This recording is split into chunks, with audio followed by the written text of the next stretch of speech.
What's up, everybody? My name is Matty, and you're listening to No Nerds Were Harmed. This is a podcast about movies, comics, games, and all things nerdy.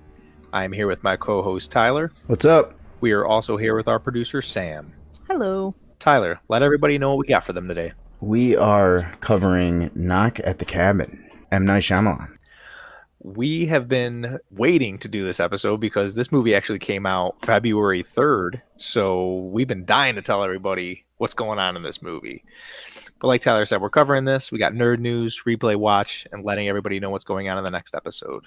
My first piece of nerd news, Imagine Theaters. We had just talked about AMC and Imagine Theaters last episode. So Imagine Theaters this year is opening a new theater in Batavia, Illinois, and it's going to have the largest screen in Illinois. It's going to be 96 feet long. The average screen is 45 to 50 feet. IMAX is 72 feet, so this is coming at a record 96 feet long. This is pretty fucking big. Significantly bigger. Yeah. It's a big screen. They're actually renovating an old theater. They are hoping that this new 96-foot screen will be debuting in time to have Spider-Man Into the Spider-Verse on. Might have to take a trip to Batavia. For people who don't know, Batavia, Illinois is located just north of Aurora, Illinois, so it's not super far from where we are. It's still a hike. I've traveled further for work, so I'm willing to do it. It's like when you used to go to like the museum and all that, or like those special exhibits, like at the planetarium. You sit in those chairs and like the whole fucking room turns into a screen. That's what it is. But you're watching fucking Spider-Man instead of the constellations. You are now in the Spider-Verse. Yeah. But yeah, that was my nerd news, and I'm looking forward to that because 96 feet's fucking big, like you said. So it's huge. A comment from Kevin Feige that he plans to cut down the amount of spin-offs and shows coming out and lengthening the time in between them that he's putting out for quality purposes and things like that, which I think is a move Marvel's needed to do for a while now. Good to see that acknowledgement. Yeah, I think Marvel's starting to kind of get into that copy and paste, and it's getting a little bit excessive. Yeah. It needs to breathe a little bit. As of today, Ant-Man Quantumania has been released, and it's not getting the greatest reviews from critics. It's getting all right reviews from fans, just because they like things that are fun, and Marvel puts out things that are fun. Correct. But yeah, the critics aren't liking it, and it's nice that, like you said, Kevin Feige is taking a step back and noticing where their hiccups are at and where the fans are getting upset at, which is CGI and rushing things and putting too much shit out for people to enjoy. It's like, yeah, we enjoy Marvel stuff. We like Marvel content, but it's too much, man. Like, it's hard to keep up with everything that's going on. And it's not like it's hard to keep up with must-see content. It has its moments where that's really good, but overall, it's like, Then it's like, why even try to keep up, And now that's when people start falling off. And they could totally lean into this and just milk it like a cash cow. So it's nice to see Kevin Feige be like, all right, we're going to fucking kind of step back and figure this out. Because I'm hoping. I need a new breath of fresh air. Some trailers. Lead us off with some trailers, Tyler. I know you want to talk about one of these trailers in particular. I really want to talk about Air because this is a movie I had zero idea existed, and everyone I talked to, no one knew this existed. So it's crazy because we also did a pre-episode and dove into like what's coming out this year, and no one saw this, but it's Ben Affleck and Matt Damon on the creation of the Air Jordan. Yeah, I'm a big Jordan guy. I'm a big Air Jordan Nike guy. So this movie, and again, it's Ben Affleck, Matt Damon. Like, this to me has the makings of like, this is going to be a great fucking movie. You sent me this trailer early in the morning, which is odd for you considering I was at the play. Yeah. So I was like, oh, damn, Tyler's sending me a link right now to watch something. I got to watch it right now.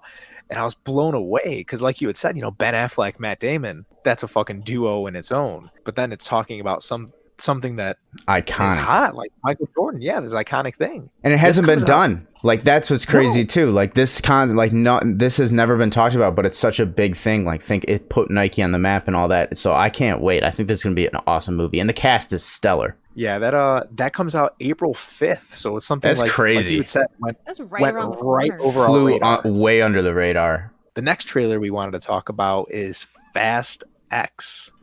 This comes out May 19th. And this is we a wanted to movie. talk about You want to talk about Yeah, that quote? This is a movie. This looks like 17 different movies thrown together in one. I rewatched the trailer today and I was like, oh my God, dude. Yeah, it's 3 minutes long. Way It's too a long for a crazy It's trailer. a long trailer. It's dude, and it shows so many things. It's like, dude, I get you're about to throw a 7-hour movie at us. Make it 10 at this point because it's Fast X. Like whatever they do, I'm not gonna be surprised. But they showed so many like big things in this movie that it's. But again, this also looked like a movie that is 18 movies in one. And this is also, you had just talked about the copy and paste of Marvel movies. This is copy and paste of Fast and Furious. Oh, This is yeah, like, dude, they've been doing this for years. Who was the villain of the last movie? Okay, now they're the buddy in this movie. And they're all going and doing crazy shit. There's always something that is physically impossible to do, and they end up doing it in the trailer, and it's just like, what the fuck is going on? But they sell tickets. They get I know they get see, that's crazy. That's why I can't like hate on it because it always makes stupid amount of money, and the people that love the Fast movies love them. It's just like to me, like this trailer's the culmination of like this is if you would have said, hey, what would you imagine a Fast X trailer to look like? I probably could have told you like shot for shot what this trailer would have been, because this is exactly they gave me exactly what it's like. Yep, this is right on brand. We're doing it all in this one. And it's like their own multiverse of Fast X or Fast and Furious. And then they're ending it on the note of like, we're going to get back to our roots and go to racing. And I was like, you motherfuckers should have never left racing. It's crazy, man. But they're going to go make like $8 billion, and hats off to them. And the funniest thing about it is that we will undeniably see this movie as well. And it's not going to we watched the other ones. Yeah, we won't pay to see it in theaters, but our asses will watch this at some point. At some point down the road, I will definitely see it, I'm sure. And then the last trailer we wanted to talk about is the one of them that came out for the Super Bowl weekend, which is The Flash. We had texted about this when you sent me the link or asked me if I saw it, and I was like, no, I didn't see it. But I went and looked it up, and I had chills. I'm excited for this now. It's rejuvenated how I feel about this movie. I've always said that I wanted to see it. I'm interested. I'm interested to see how this reset's going to go. It looks like it's going to do a reset in a way, and I'm excited to see how it goes. Yeah, it's a good trailer. I'll say that. Everyone knows how I feel about DCU, but it's a good trailer. I've gone from hard no to maybe. That's where I'm at right now on this thing. I still need more convincing, and I need more time to think. But I've been moved. The needle's been moved a little bit. And I've sold myself on, like, if they're bringing Keaton back, if he is the real element that is us, that's calling them out throughout the movie on, like, their bullshit DCU kind of quirkiness, I could probably be flipped. You get what I'm saying? You know, like, if he's the kind of dude that's in touch with actual reality of how bad it was, and he's kind of going to be the element to be like, this is all kind of, you know, bullshit here and there, I could be down for it. So I'm slowly even starting to turn myself to try to sell myself into this movie, but I'm just setting myself up for heartbreak. We're just going to be honest here, dude. We get to see a gray and blue Ben Affleck bat suit. We get to see Nightmare did it first. Yeah, they did. We get to see a couple different Barry Allens, which it looks like at least two, maybe a third one might be there. We get to see Kara as Supergirl. We get to see Keaton's Batman, and I think it was the point where you hear Danny Elfman's Batman the score. uptick beat. Everyone knows it. Everyone does. Yeah, exactly. I agree. That's the point where I'm like, and then he says the line everyone knows he was gonna say. That's the stuff. Like, I hope it's like one of those afterwards words. It's like, yeah, I've said this line 30,000 times to 30,000 people. I'm tired of this shit. Like, they have a chance to make this actually kind of funny with Keaton and see, look at me. I'm already selling myself on this. Oh no. It's all good, man. It's all good. But yes, this one comes out June 16th. So I'd imagine at this point we will get one more trailer. Yeah, oh, for sure. But yeah, June 16th. Stoked for it. Some things for people to look out for. Mark your calendars before the next episode. March 1st, The Mandalorian Season 3 is coming on.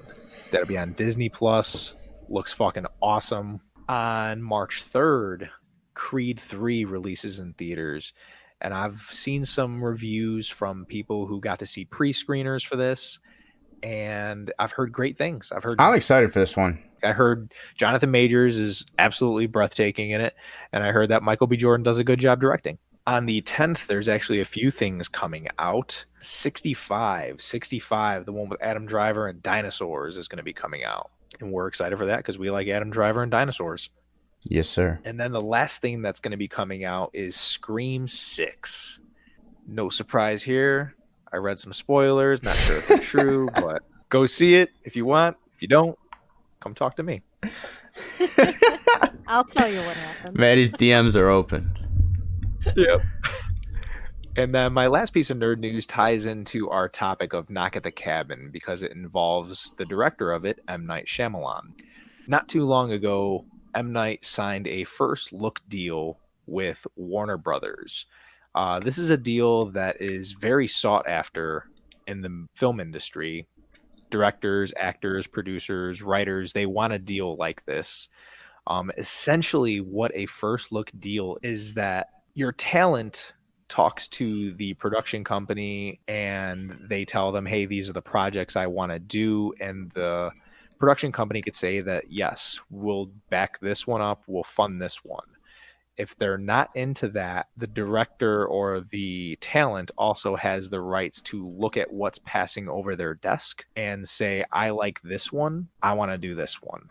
It's basically what I got from reading what this first look deal means like so they have pretty much an automatic someone who's saying, if whatever you want to make or whatever I want to make, bring it to me first because we're interested in making what you want, which the hardest part of making a movie is getting someone to make your movie or interested in distributing your movie. So if you sign with someone big, like a big studio or a big HBO or whatever, it's a comfort blanket in a sense of like you have someone already interested in what you want to do. But what it is it's not their project. So say you then want to go like make that somewhere else, you can go do that. And they can't like stop you like in the old days when you're contracted or they own the project and they can just shelf it and then it just is what it is. So it's kind of the best of both worlds of having someone interested in having someone that's already there, but it's not something you're like you have to do. So it's a very nice position to be in. Yeah, that's cool. I'm glad that you cleared that up a little bit more. Yeah, and I'm sure we can get corrected on that a little bit. But I even think for first looks, it can go as far as he could go out and get the movie made himself, and then come to them even for first distributing as well. So like there's like it's just like having someone in your back pocket of like anything you want to do. You can come to us because we are interested in it and we'll talk shop about it. And then if they don't agree on it, he can still go on and do whatever he wants or do a different project or whatever. He's not like contracted, stuck on what like, well, HBO wants me to make this movie and this movie only. I have to do this. So it's a good position to be in. Which is interesting considering Warner Brothers took this deal with M. Night, considering a lot of people haven't been into him for a little while, and then for M. Night to sign with Warner Brothers, knowing that what they've been dealing with, it's kind of both of them taking a gamble on each other at this point. But this is a big deal. So I know it's really cool. Yeah. And then he also announced with this announcement of his first look deal that his next movie is called Trap, and that will be coming out August 2nd, 2024. There's no news on it, but that's day after my birthday, so that's going to be my birthday gift next year. With that, we're going to get into Knock at the Cabin. Knock at the Cabin came out this year. Like we had said earlier in the episode, February 3rd it came out, and it is directed by M. Night Shyamalan. Right now, it sits at a 68% on Rotten Tomatoes and a 64% on the audience meter, which, not bad. I think that's fair. That's like what I expect movies to be. Like, this is like a 60% movie, I'd say. Easy. In my opinion, I'd put it a little bit higher, but that's me. I'm correct. Not a slut. Exactly, that's what I'm saying. Yeah. So, but like the fact the average is sitting there makes me happy because it's not like fucking blown out or one way or the other, like how they typically are, where you're like, oh, every Marvel movie's a 96 now. Yes. So the budget for this movie is $20 million, and right now it's sitting at $47 million worldwide, not just domestic. Worldwide, it's $47 million. So it's earning some good money. This is based off The Cabin at the End of the World by Paul Tremblay that came out in June 2018. For people who didn't listen to previous episodes, I did listen to this book. It's a 288-page book, so it's a very fast read. If you guys are interested in this movie at all, check out the book. I'm not going to have any book spoilers because Tyler doesn't want to know any of the book spoilers. No, I'm going to read it. So the only thing I'm going to say is that the third act of the book and the third act of the movie is the only differences. But up until that point, it's pretty spot on. It's a very good adaptation. Yes, that's a good word. Adaptation of the book. The cast of this movie is wonderful. Yeah, it's an actor Jonathan movie. Groff, yes, very much, because like most of Shyamalan's movies, he's got a smaller cast. One location, essentially. Like, it's, Yep. I love, that's the type of shit I love. It's very very Signs for me. Mm-hmm. And that's why I liked this movie very much. You got Jonathan Groff, who plays Daddy Eric. For people who don't know, he's Kristoff from the Frozen movies. He's in Mindhunter. He's in the Hamilton play. Ben Aldrich plays Daddy Andrew, the only thing I know him from, just from his records, is he plays Thomas Wayne in the Pennyworth show, which is interesting and fun. The little girl who is Wen is played by Kristen Soy. This is her first big role, and I thought she did a good job for a kid actor. I thought that M. Night got a lot of all good the shit out of acting her. was good in this. That's just straight up. It really is. Very It solid. really is. There was nobody who I was like, damn, I wish I would have got a little Yeah, bit more of him and some or people her. got like more shine than others, but they all played their character like really, really well. Yes. One of the shining stars in this is Dave Bautista as Leonard. Dude, Obviously, we all know Dave Bautista, Dune, Glass Onion, Guardians of the Galaxy. he's killing it. He really is. And He's got a resume right now. He's an for actor. sure. He's an actor.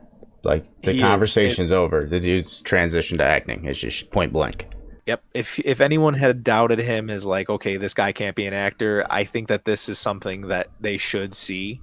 The reason his performance in this is so well is you're coming off Glass Onion. That's what I think is making him shine. Like, you want to go, like, that's how you want to know he's an actor. Go watch Glass Onion and then watch this, and you'll be like, oh yeah, he's a fucking actor. Those are two wildly on the different spectrum of characters. Yeah.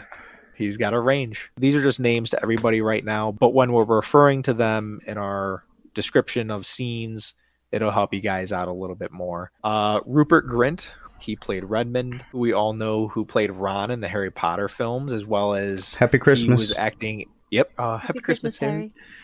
He's also in M. Night's television show Servant, and then Nikki Amuka Bird played Sabrina. Abby Quinn is the last person we're going to talk about, and she played Adrian, who also did a fine job in this movie. She was in a few things that I'm not too familiar with. I do have a spoiler-free review of this movie for everybody. I'm going to say this is not Knight's best work, but it's far from his worst. Knock at the Cabin offers a great story led by an amazing cast. The intensity that the actors and actresses bring to the project is phenomenal. I was sad with them, I was happy with them, and I was scared with them. There are a few deaths in this story, and they're so meaningful and they play along to what's happening that it's almost beautiful that the way that they're done. They're not gory, but a little bit of blood is shown, so it's almost like tasteful deaths, and it's weird to say that. The uneasy feelings that the cinematographer gives you during certain scenes were so well done. They go off skew in the very beginning and they make you feel askew as well. It's just wonderful. And that's all I'm going to say. That was my spoiler-free review. So from here on out, it will be a spoiler talk. Unless you guys, Did you guys want to hit something else before we get into spoilers? Let's just get into it. No, we'll get into it. Right off the bat, this fucking movie hits the gas fast. It's introducing our two main characters, who are Wen and Dave Bautista's character, Leonard. It's so peaceful and so well done. Like I had said in my spoiler-free review, the cinematographer kind of puts things off skew and has these there's a couple really cool shots in this movie. Yeah. And like overall just it's cool. And they do a lot of like M. Night likes to do that whole old school shooting where like he'll also set the camera in the room and let it sit there for 2 minutes. Like he's not afraid of long like takes, old school filmmaking kind of thing. And then he'll hit you with he'll hit you with crazy close-ups and stuff all of a sudden to like impact beats and things like that. So, and right off the bat, the reason Dave Bautista is so fucking good in this movie is because he's this behemoth of a fucking human, And then when he plays this like gentle, nice guy, there's something just extremely unsettling about it. The visual doesn't add up with what he's telling you. So your brain's going like, this is a bad guy. This is a bad guy. Like, so you never can get like a true read on him. And that's what just makes him sell this entire performance, just because he looks so opposite of how his character is being and portraying himself and talking and speaking this entire movie. It's crazy. Yeah, which is wonderful because these characters who come into this house, who take this family over, because for these people who don't know, if you're listening to this at this point, you know, these four characters, one of them including Dave Bautista's character, take over this family of two fathers and a daughter, and they're not there to hurt them. They're there just to present them with a choice. Yes. Yeah, it's like a mission that they feel like they're on, that they present them with the choice of one of you has to die willingly. And so the like world you had will said, be saved. It's more so like intense intimidation rather than threatening. Yeah, like you had weird. said, Tyler, you know, you see Dave Bautista's character, who's this behemoth of a man, and he's made to be gentle. He's not there to hurt these people at all. But you see him and you're like, he's going to hurt them. Exactly. Yeah, exactly. You know, he's just tatted the fuck up. It's not like they're CGI in his tattoos or anything. Like, dude is just looks like a goddamn WWE wrestler, because that's what he was. And it's just, and he's like, oh, let me catch fucking bugs with you. It's a beautiful scene. He befriends Gwen and she trusts him, but she, in the back of her mind, she's like, she's got the stranger danger vibes. Yes. They do get into the house. There's a scuffle with the Daddy Andrew and Daddy Eric, and you know, Eric does get hurt. He hurts his head and Concussion. He gets a concussion, and they tie him up. They tie him all up besides Gwen, because they know she's not going to go anywhere without her dad's. And they're told they have a choice. The fate of the world is in their hands. They could either sacrifice one of themselves to save the entire world, or the world will end and they will be the three left. They say that they're going to ask them a couple times, and each time they will be presented with a different outcome. The first thing is that the waters will rise. The second is a plague will descend. The third is that the sky will fall. And the fourth is that there will be eternal darkness. And that'll be the end. So Redman, who's played by Rupert Grint, does a really cool job in this movie, because he seems very angry and very just malicious, and he's telling them like, let's hurry up, let's get this over with. He's always in a rush. And they ask the family, you know, do you guys want to sacrifice one of yourselves? And they say, no, of course not. So Redman puts this white kind of sock mask over his face, and the other three intruders kill him. They bash his head in with these tools that they brought in, these tools that they made by hand. And when they do that, Eric kind of sees a figure in the light. Like a light beam. Yeah, but he's not sure exactly what he sees. And it kind of plays with his faith. And this is something that's great about this movie, is that what M. Night likes to do is play with faith and fate and religion. And because it's not like something subtle either. It's like zoom in shot on him and this light getting brighter. Like, you understand in that moment, it's like him clearly like having a complete changing of the mind and seeing something, and you as an audience know that. It's not like a surprise to you. You now are in on what he's seeing. You know, his views has now suddenly changed from this is fucking crazy to like now he knows exactly what they're talking about. So you know that's going to be a problem between the daddies. I love the daddies, by the way. They were both of them are awesome. They were awesome throughout this whole movie, and they contrasted them each other really well. They were hilarious. I liked them a lot. Very good yin and yang. Yes, exactly. They were like perfect like couple energy. It was hilarious. But after they kill Redman, Leonard turns on the TV, and you see this giant tsunami come that you could see in the trailer and just wipes out an entire area of Hawaii. There's tons of deaths that happen. And Daddy Andrew's not having it. He's like, you know, they knew that was going to happen. This is all pre-recording. Yeah, and Eric is like, he doesn't push back on it yet, but he's kind of just quiet. He's not sure what to believe yet at this point. Yeah, because he's still like concussed and shit too. Like, so he's all fucked up in the head. Kind of questioning himself of like, oh man, did I see that? Or is this in my head because I am concussed? Like, but Andrew, he's not having it for a second. No. He's pretty much like how all of us act like real people should act in scary movies. We're like, dude, this is the most preposterous bullshit in the world. Like, these guys are just killers. Like, this is where we're at. That's where he's at. He's just like, what the fuck is... No, like this is Yeah, crazy. right off the bat, he's like, we've been targeted. Yeah, because of the type yeah. of He company play. we Yep, are. yep. Yeah, right away. He's like, dude, this is a gay hate thing. So Yep. like, this is bullshit. That's the real kind of tension builder throughout this whole movie is you're trying to figure out what the fuck's really going on. That's the cool thing about this movie. It's a mystery, but the mystery is right in front of your face the whole time. It's just really, are these things really happening, or are these people going to turn and kill these people at a random moment? And that's where your entire movie's just building, and you're trying to figure out as an audience member, like, when are you buying in on this? And then as an audience member, you got to think as well as like sitting on the other side, would you sacrifice one of yourselves? Correct, exactly, and that's of course the question wonderful. that's going to come into play and all that. Like it becomes a very psychological, in-depth thinking type thing. But I like the way it toys with like the targeting, especially once you find out Redmond's past and Yeah. how he actually knew Daddy Andrew, and you're like, yeah, that would make me doubt if this was real as well. Yeah, so there are some flashbacks that happen in this movie, and there's quite a few of them. I'd say maybe 6 to 7 flashbacks that happen, and some of them hold a lot of weight for the movie, and some of them just tell you a tiny bit more about these characters that you kind of need to know. Unlike the flashbacks that happen in Signs, showing the one night where Mel Gibson's wife dies. Correct, like the most important moment of the movie. Yeah, you're getting these ones that are sometimes only 40 seconds long, but the longest one might be about 3.5 minutes. So it's wonderful that you get a flashback, and that's all it is, a flashback. Yeah. There's not a fucking 20-minute story or a 10-minute story. So I do like that these were very fast. Yep. And the like movie in general is, the pacing's fucking wonderful. It's a short movie. Like, I didn't need 3 hours of them sitting in the cabin going over this. Like, this was a perfect, like, felt in and out. I didn't feel cheated. I didn't feel rushed. Like, this was a good good time on this movie.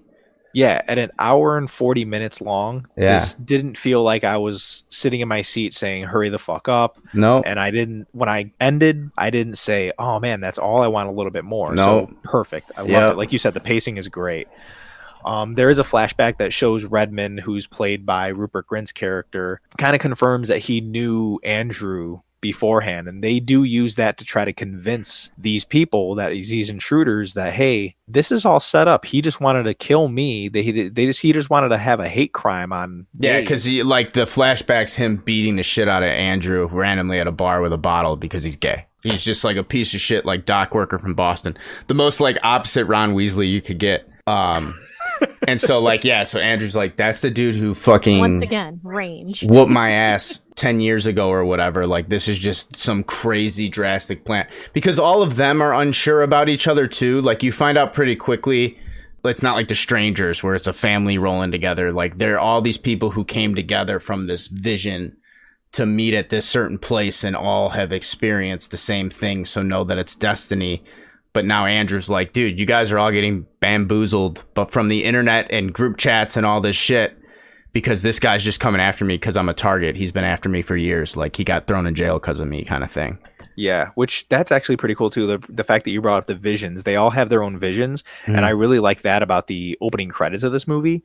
So there's drawings that are on menus and just notebook paper, because these people, these intruders, are at random places when they get these visions, and they're just drawing them or writing down what they see. Yeah, like ruins their lives. Like, they become obsessed with it. So it's really cool opening credits that you appreciate later on. The second death that happens, they're asked a second time the next day, do you guys want to sacrifice yourselves to save the world? And they say no. And Adrian is the next one to die, and she pleads with them like, hey, I have a son, I'm a cook, I'm from this area, please don't let my son grow up without a mother, kill one of yourselves so that way I can be with my family and the whole world can live. And they still continue with no. So she puts the sheet over, or the mask over her head, and the other two intruders kill her, releasing the next plague, which is literally a plague that happens as a sickness, and it starts killing people in another country. COVID.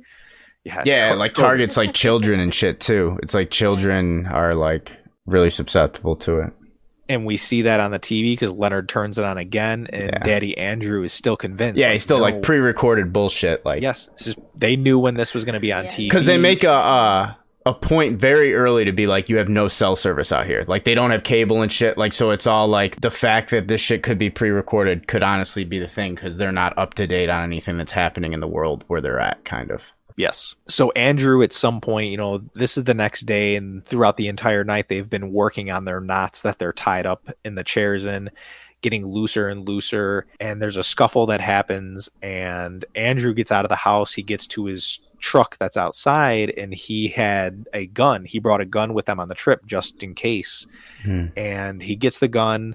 Sabrina is hurting him, but she doesn't want to, which is really cool because she's pleading with him, like, stop, I don't want to hurt you, but I'll hurt you if I have to, but I won't kill you. So she's stabbing him, and he finally gets his gun and just shoots a fire, like a warning fire at her, a warning shot, and she runs away. Andrew gets back into the house and stops Leonard from trying to hurt Eric. And in this time, this is when we find out that Redmond actually was that person that...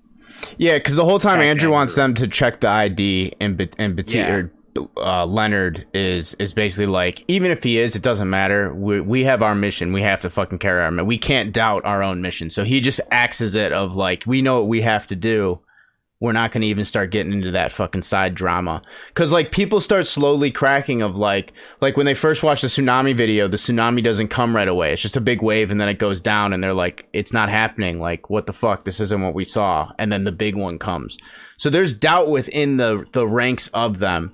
So when Andrew finally gets away, he gets access to grab that ID, and we all as an audience are finally confirmed of, like, oh, that is him. Because we see him in the flashback, but it's still that point of, like, we know it's him. He had a hat on, he had a beard, like, that kind of shit. But now we have, like, his name of, like, this was him. Like, and that kind of puts us as audience members, it puts the audience of, like, oh, you're back on their side. Correct. Yeah, maybe it was just a planned thing that he wanted to do. So... After the plague, you're kind of like, oh shit, this is really the end of the world type weird shit going on. Like, you start going back on the killer side, so to say, or the intruders. But then once you find the idea, it's like, you know what? Could just be, it's 2 tapes. It's all they've shown them is 2 fucking tapes. That's all that has been shown is 2 things on the TV. Like, that's nothing. Yeah. So yeah, it's really cool. But when he confirms that Redmond is who he says he was, Sabrina makes her way back into the house, and she kind of just runs at Andrew like a fucking lunatic, and it's kind of weird, but he does shoot her. He shoots her, and she goes down to the floor, and everyone's kind of calm for a second because Leonard still proceeds to put the mask on Sabrina and give a final blow, even though she's already dead, because their weapons release this next plague or whatever. And after he does this, the sky starts to fall, like he says. And in a modern day term, though, planes just start falling from the sky. Really cool. Because I was expecting some bullshit meteors or something to start falling, like, but like the fact, like, planes just start, like, it was like, oh, this is actually cool, like, modern day. This is where the live feed comes in too, finally, on the TV. Yeah. Yes. This is where we get one of the coolest monologues that Dave Bautista does, because he stands right next to the TV while this news anchor is delivering the story and says word for word what she's saying. Yeah. And what's really cool is he doesn't do it at the exact same time as her. He does in a way, but sometimes he's before her, sometimes he's after her, and it kind of gives Andrew and Eric a run for their money of, did he rehearse this? Did he not rehearse this? Is he off a tiny bit, or is he early? What the hell is going on right now? But this is one where, as an audience member, you're sitting there and you say, okay, I think they're telling the truth now. This has got to be something that's real. And I think this is where Eric also has that realization. But Andrew is still not having it. Yeah, no.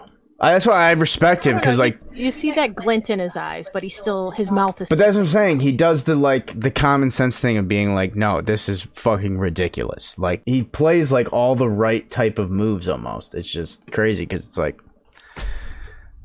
it's happening.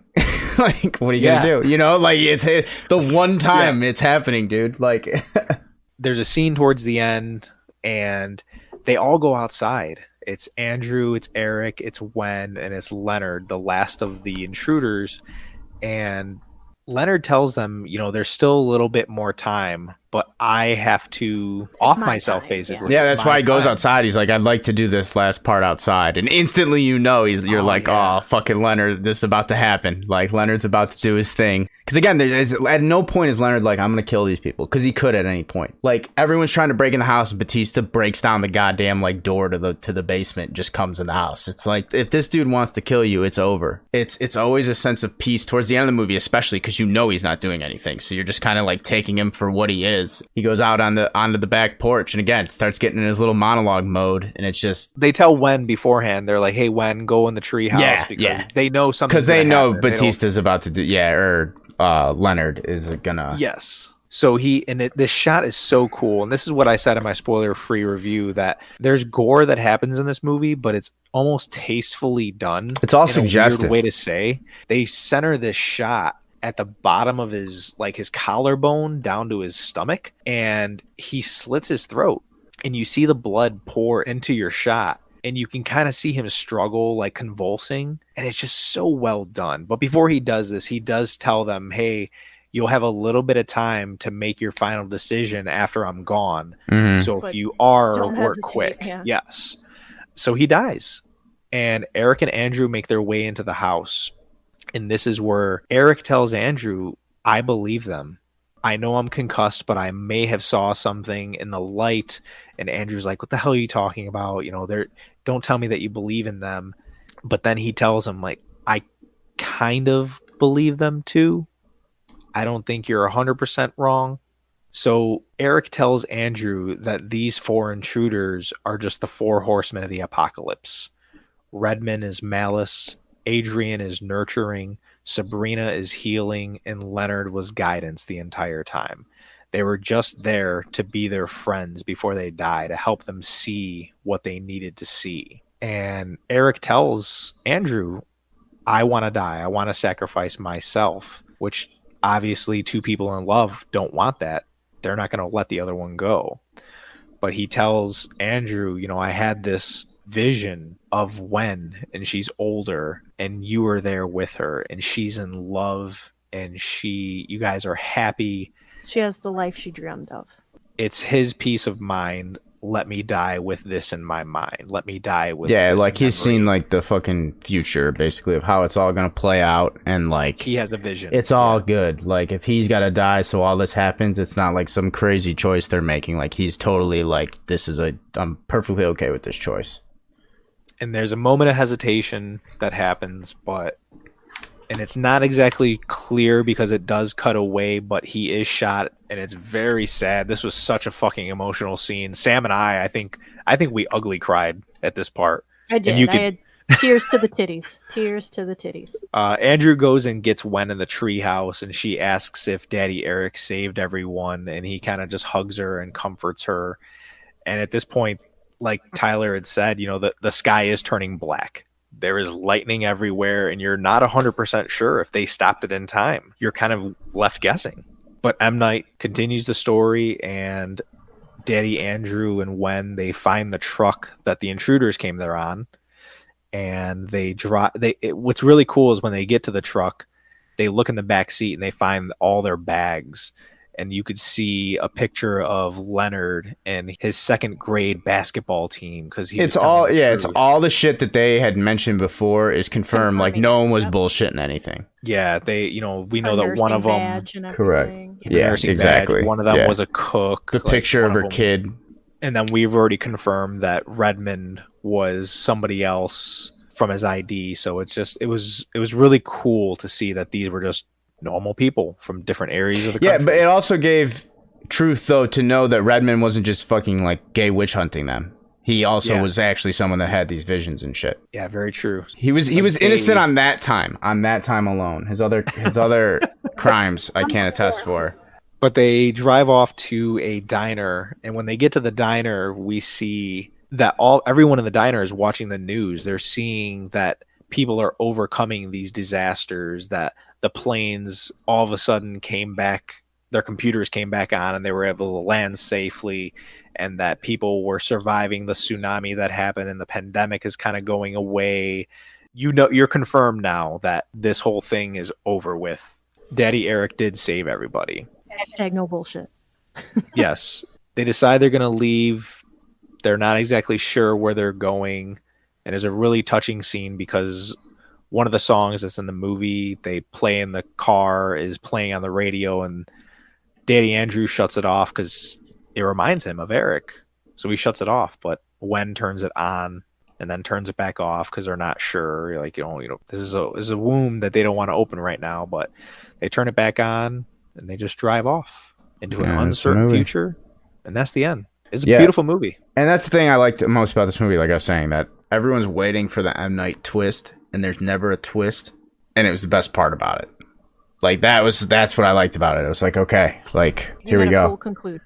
Yeah, it was cool. And I mean, there's like a lot of meanings in it too. It wasn't one where you like have to think too hard. Like, it's very obvious that that's like the Four Horsemen. Like, if you kind of know all about that and like the coming of before God, Old Testament, New Testament bullshit, conquest, war, famine, death. That's like what I know them as, like what they're listed in the Bible and shit as. Which I've always thought the Four Horsemen of Apocalypse are that's badass as fuck.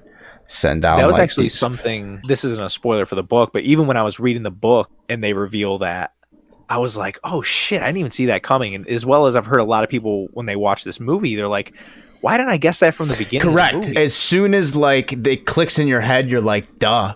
For the haters, man, like there's a lot of people that are hating that this movie didn't have a twist. That's like, the shit that makes me upset, because it's like, dude, we've seen what happens when we force him to do twist after twist after twist. Like, the shit just stops working. So like, it's nice for him to not do a twist every now and then, dude. Like, as long as he's not making new Avatar movies, we're good. And I think something that worked out for this movie is that he didn't write this all by himself. Well, I mean, he went off a book too, like anytime you, like, again, Jaws was a book, Jurassic Park, Schindler's List, book. Like, things are books and successful for a reason, so it's easy to take that's already successful and then adapt that with your own style or fling on it to make it a good movie. And that's what he clearly did with this, at least what I can assume from like the book. Yeah, the only thing that I'd say is, so a lot of people had a problem with the movie Old, and Old is based off a book as well. A lot of people didn't like the dialogue that was written, that it was kind of cheesy for Old. But in this movie, I think it's done very well because he had two writers with him. So he was able to kind of just focus on the directing, focus on other things. And these other two writers who helped him out were like, hey man, we got the dialogue. You go pay attention to that. And let us not, this sneaky motherfucker found a way to put himself in the movie again. He always does it.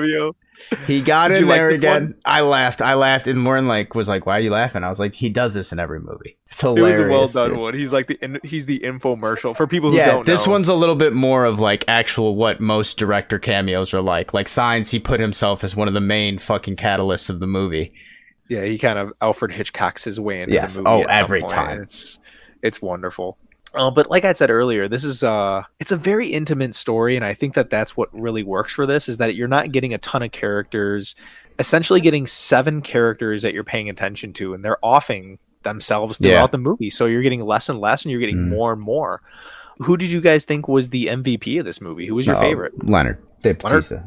Say, mine was Jonathan Groff. I really like what Jonathan Groff brought to the story. I thought that him having that battle within himself of like, hey, is this really happening, really worked for me. The only problem I had with him is that everything seemed to be the same tone the entire time that he was delivering.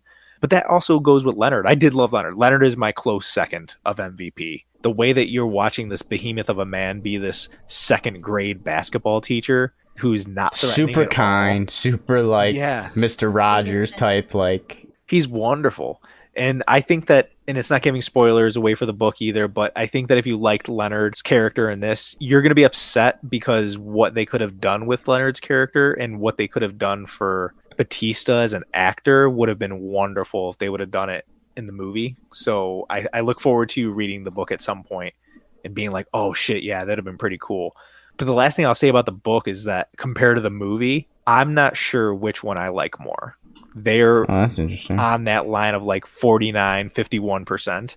They're right there. I like them both so much. So I urge people that if you like the movie, check the book out because it's hard to pick which one you like more. Did you guys think that this is a bottom, middle, or top tier M. Night Shyamalan film? Initially, I want to say top tier just because it's wrapped up so nicely with a bow on top. You know, like you said, it wasn't too fast, it wasn't too slow. It had good pacing. It was intimate.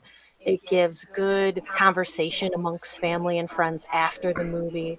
There isn't some big crazy fucking twist that leaves you as what happens next. Like it's along along the lines of Signs, and we obviously fucking love that movie. But maybe rewatchability, I'd say mid tier. This isn't one you're gonna pop on. Yeah, I think I want to say it's like top tier just because I feel like M. Night hasn't been super M. Night. Like, he's had good movies, don't get me wrong. Like, Split and all that shit. Like, there's good movies out there, but it just hasn't felt like him totally.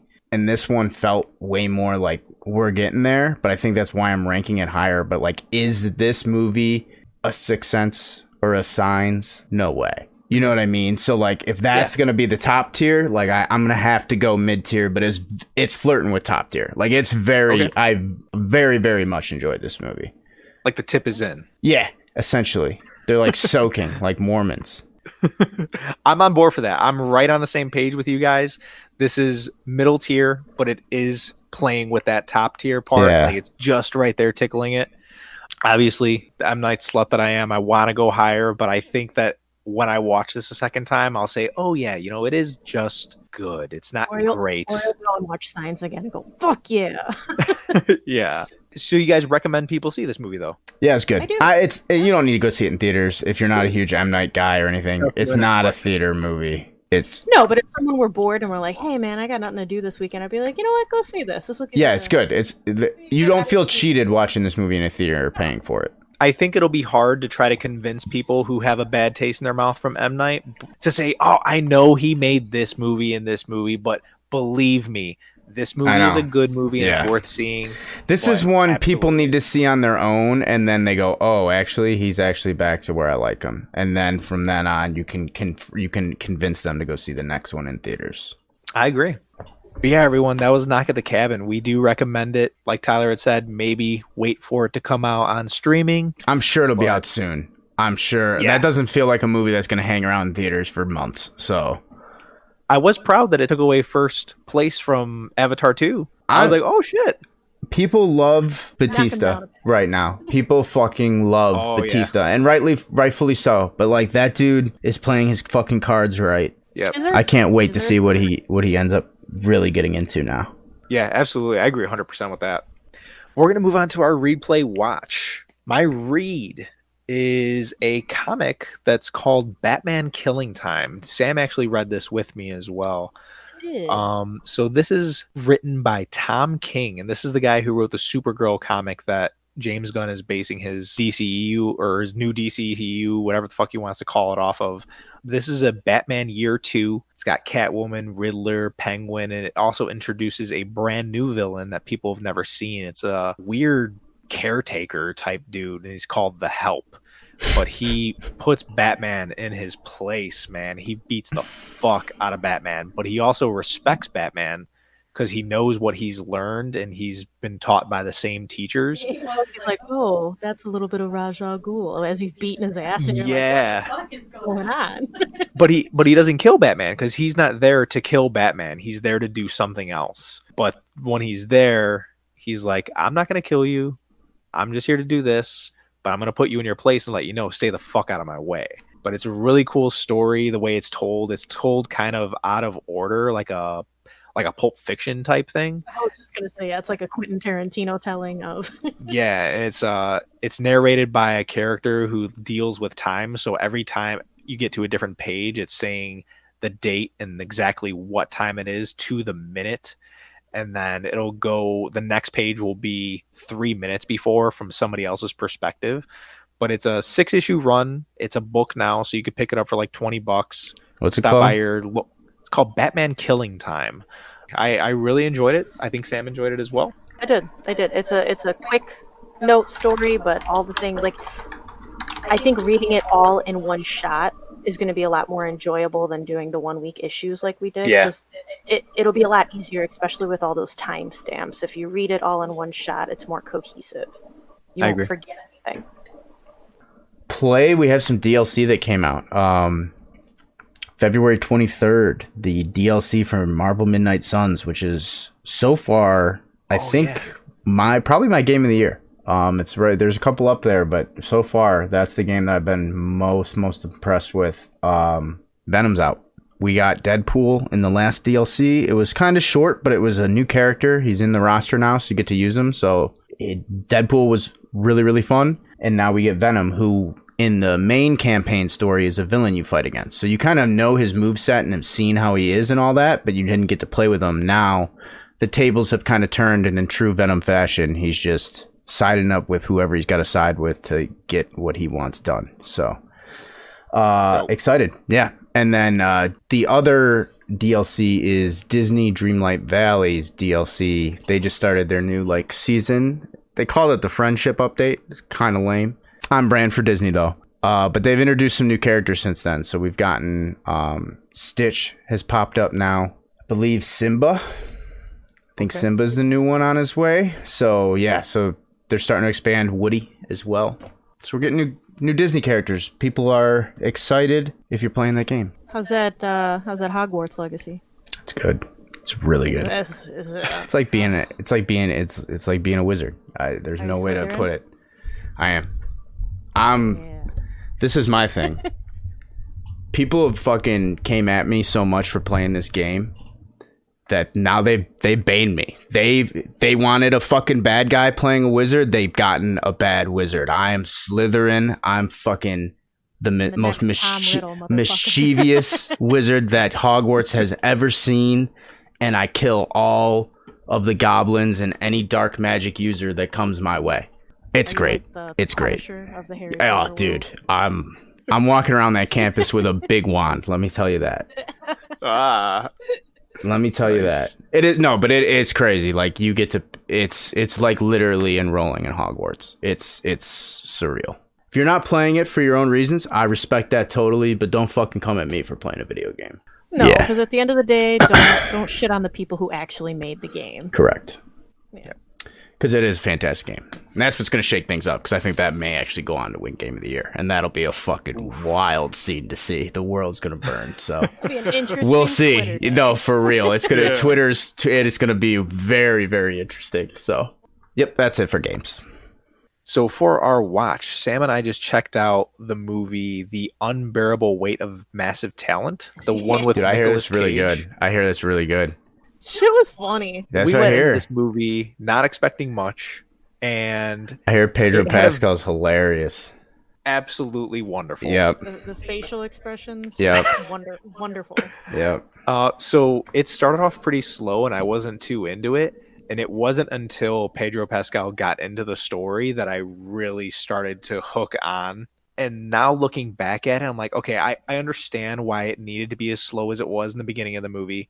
This movie's got an 87% on Rotten Tomatoes. Yeah, no, I know. A lot of people like this movie. I'm like, holy shit. I have not seen it yet, but it's on my list for sure. It is a dark comedy in a way, and then it turns into a straight up comedy, and then it turns into an action movie. It's what you expect out of Nick Cage. Yeah, honestly, yes. That is the best way to put it. I think the best part about watching this, though, is we have been watching The Last of Us so consistently, and you just see Pedro Pascal being so serious. That's not true. Really smiling. That is true. Having sadness in his eyes, that when you turn around and watch this movie, you're like, I just want to see you smile more. This is wonderful. Yeah, but check it out, guys. Unbearable Weight of Massive Talent was our watch. I'm going to plug something just because I've not watched anything, because the past couple of weeks I have been doing my Trial in the Delta play. So I've not had time really to watch anything because I've been sleeping and just living at the theater. So I will plug Trial in the Delta on Peacock, because what we won an Emmy for, we've talked about it a million times, but again, it's an important story. It's important history that kind of has been glazed over and not given the right attention. And it's on Peacock, so you can see us, not in all of its fancy play elements and everything. It's a little bit more like black box room interpretation. But again, we won an Emmy for it. Trial in the Delta, The Murder of Emmett Till on Peacock, so you can check it out. Yeah, I'll repost a link for it, because I think I've posted it before. But yeah, I'm sure. Yeah, we've talked about it a bunch of times. But like I said, now that we just closed the show, it's very heavy. It's not feel good, but it's true history. Every word that you hear on screen isn't a script. It came from the actual courtroom Child. transcripts that were covered up for years because they knew if they got out, everyone would be like, what do you mean these guys were innocent? So that's what we're kind of peeling the veil back on and showing what actually went down in that courtroom and how truly racially charged the verdict was. Yeah, it's a moving story. I watched it on Peacock, so it's heavy, but it's important. It's worth a watch, so you know some history. On the next episode, Tyler, let them know what's going on. So the next episode will be March 14th. Now, on March 14th, one of two things will be given to you. 65 episode, which Adam Driver, new movie coming out, the dinosaur movie that we've all been very hyped for, or the 35th anniversary of Beetlejuice, another all-time one of my favorites. It's one that I don't think we ever even really talked about covering, really. No. But when you hit me with that, I was like, yes, done deal. Beetlejuice. It's been a while since we watched it, probably. So I love. It'd be cool to revisit it. See this if it's is a fun one Beetlejuice is one of those that I saw way too before I was supposed to. Oh, I can't wait. So both of those episodes I'm super hyped for. So one of them will be released on the 14th. We're kind of hashing out details to decide which one. So make sure you follow our socials, which Sam will give you in a second, where we'll announce officially what episode will be coming out on the 14th, so you guys know a little bit ahead of time. That's right. And until that episode, Sam's going to let you guys know where you can get that information from us. Yes, come to our Facebook page at No Nerds Were Harmed, as well as our Twitter at NNWHpod. Both of those platforms are going to have all of our posts, all of our updates on there. Anytime we let you know about something we talk about, replayed watch, nerd news, you'll find all of those things on both those pages. Feel free to give us some feedback on those platforms as well, start some discussions, and let us know what kind of nerd you're hoping to hear in an episode. If you want to follow our personal Twitters, Matty is the Matman22. Tyler is Gambit the Goon, and myself is Samwise1227. For all of our gamers, go find Tyler on Twitch as Gambit the Goon as well. Same handle, makes it nice and easy. Go watch him just unleash hell on everybody at Hogwarts. YouTube, you can find us as well. We may not have a video for every episode, but the audio's up on there. And if you're already listening to us on something, thank you. You know where to find us. Tell your friends. We're pretty much available on every platform, Apple, Spotify, Amazon. We appreciate any and all forms of listening. That's right. And that's all we got for you guys. So we hope you enjoyed the episode because we enjoyed making it for you. So until next time, stay nerdy. I'm Matty. I'm Tyler. We'll catch you in the next one.